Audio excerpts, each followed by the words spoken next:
खेत में मनु नाम का एक मजदूर काम किया करता था। वो दिन रात मेहनत करता, पर उसका मालिक उसे बहुत कम पैसे देता था। उसका गुजारा बहुत ही मुश्किल से चल रहा था। कई दिनों से मेरा दोस्त मोहन मुझे अपने घर नहीं बुला रहा। उससे मिलने चला जाता हूँ। मालिक, मुझे एक दिन की छुट्टी चाहिए। मुझे कल अपने दोस्त को मिलने जाना है। कल शाम को ही लौट आऊंगा और परसों काम पर भी आ जाऊंगा। ठीक है, जाओ, लेकिन एक दिन से ज्यादा मत लगाना और परसों तुम्हारा काम पर आना बहुत जरूरी है, समझ गए? जी मालिक, जरूर आ जाऊंगा। अगले दिन सुबह सुबह मनु मोहन के घर की ओर चल पड़ा। जंगल के दूसरी ओर मोहन का घर था। काफी दूर जाने के बाद मनु थोड़ी देर विश्राम करने के लिए एक पेड़ के नीचे बैठ गया। लेटते ही उसे आसमान में कुछ उड़ता हुआ दिखाई दिया। ये आसमान में सफेद रंग का कोई हंस उड़ रहा है क्या? बहुत ही सुंदर है। जाने कौन सा पक्षी है जो इतना बड़ा है। देखते ही देखते पक्षी नीचे आकर नदी किनारे खड़ा हो गया। मनोज ने देखा कि वो कोई पक्षी नहीं, एक हाथी था। अरे बाप रे, यह तो हाथी है, उड़ने वाला हाथी। मैंने तो कभी ऐसा नहीं देखा।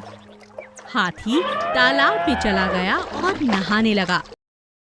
मनु वहीं पेड़ के पीछे खड़ा खड़ा उसे देखता रहा। कुछ देर बाद हाथी बाहर आया और उड़कर वापस चला गया। अरे, ये तो कोई जादुई हाथी था। उड़ने वाला जादुई हाथी जाने कहां से आया था। फिर मनु वहां से अपने दोस्त के घर जाने के लिए चल पड़ा। मोहन, आज मैंने बड़े से हाथी को देखा जो उड़ रहा था तालाब के पास। क्या कह रहे हो? उड़ने वाला हाथी? भला हाथी भी कभी उड़ता है? मैं सच कह रहा हूँ। चलो तुम मेरे साथ, आज मैं तुम्हें दिखाऊंगा उड़ता हुआ हाथी। ठीक है तो चलो। अगले दिन वो दोनों सुबह ही तालाब के किनारे आकर छुप कर बैठ गए। थोड़ी देर बाद हाथी वहाँ आया और नहाने चला गया। हाँ दोस्त, तुम ठीक कहते हो। मैंने कहा था ना, मैंने उड़ने वाला जादुई हाथी देखा है। क्यों ना इस हाथी का पीछा किया जाए। पीछा करें? पर कैसे? इसके पीछे भागकर। नहीं, ये संभव नहीं है। तो चलो उससे पूछें कि क्या हम उसकी पीठ पर बैठकर सैर कर सकते हैं और फिर हम वापस आ जाएंगे। चलो पूछते हैं। हाथी भाई, हाथी भाई। हाथी ने जैसे ही मोहन की आवाज सुनी, वो उड़ गया और मनु और मोहन उसके पीछे पीछे भागने लगे और भागते भागते एक बड़े से गड्ढे में गिर गए। अरे दोस्त, हम कहाँ फंस गए? इसीलिए तो कहते हैं हर चीज के पीछे नहीं भागना चाहिए, खास तौर पर जब वो जादुई हो। सोने का हिरन। राजकुमार सिद्धार्थ को शिकार का बहुत शौक था। वो हर हफ्ते शिकार खेलने के लिए जंगल में जाते थे। जंगल में वो बहुत समय बिताते थे और कई जानवरों का शिकार किया करते थे। एक बार वो जंगल में 2 दिन तक घूमते रहे, मगर उन्हें कोई शिकार नहीं मिला। उन्हें निराशा हासिल हुई। राजकुमार एक पेड़ के नीचे बैठ गया। कुछ देर बाद चुपचाप बैठे रहे। थोड़ी देर में उन्हें एक सुंदर हिरन दिखाई दिया। वाह, कितना सुंदर हिरन है। मैं ऐसा हिरन पहले कभी नहीं देख पाया। हिरन छोटा था और इधर उधर घूम रहा था। उसे देखकर राजकुमार ये भी भूल गया कि वो जंगल में शिकार खेलने आया है। वो काफी देर तक हिरन के पीछे पड़ा रहा। मुझे ये हिरन बहुत प्यारा लग रहा है। ये मुझसे दूर क्यों जा रहा है? इसका पीछा करता हूँ।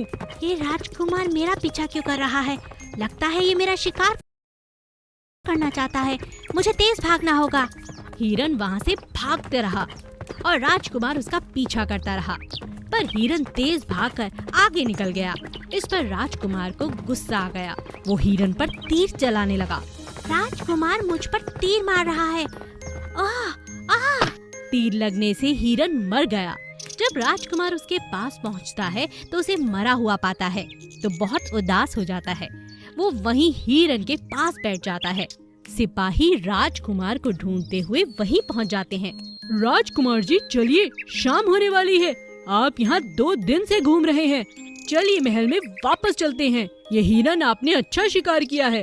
इसे भी ले चलते हैं। सिपाही राजकुमार और हिरन को लेकर महल में जाते हैं। महल में जाकर भी राजकुमार खुश नहीं होता। वो हिरन को याद करता रहता है। बेटा, उस हिरन को याद करके कोई फायदा नहीं। अगर कुछ करना है तो शिकार खेलना बंद कर दो। किसी की जान से खेलना कोई समझदारी नहीं। अब तुम हमेशा उस हिरन की सुंदरता को याद करते रहोगे, उसे भूल नहीं पाओगे। पिताजी, मेरे मन में उस हिरन को मारने का बोझ है। आप जानते हैं, वो एकदम सुनहरा था, बहुत ही खूबसूरत। मैं कभी अपने आप को माफ नहीं कर पाऊंगा, लेकिन आपसे वादा करता हूँ कि कभी किसी जानवर का शिकार नहीं करूँगा। मैं जानता हूँ बेटा, ये देखो, मैंने तुम्हारे द्वार पर एक सोने का हिरन रखवा दिया है। ये तुम्हें हमेशा उसकी याद दिलाता रहेगा और ये भी याद दिलाता रहेगा कि किसी जीव को हमें नहीं मारना चाहिए।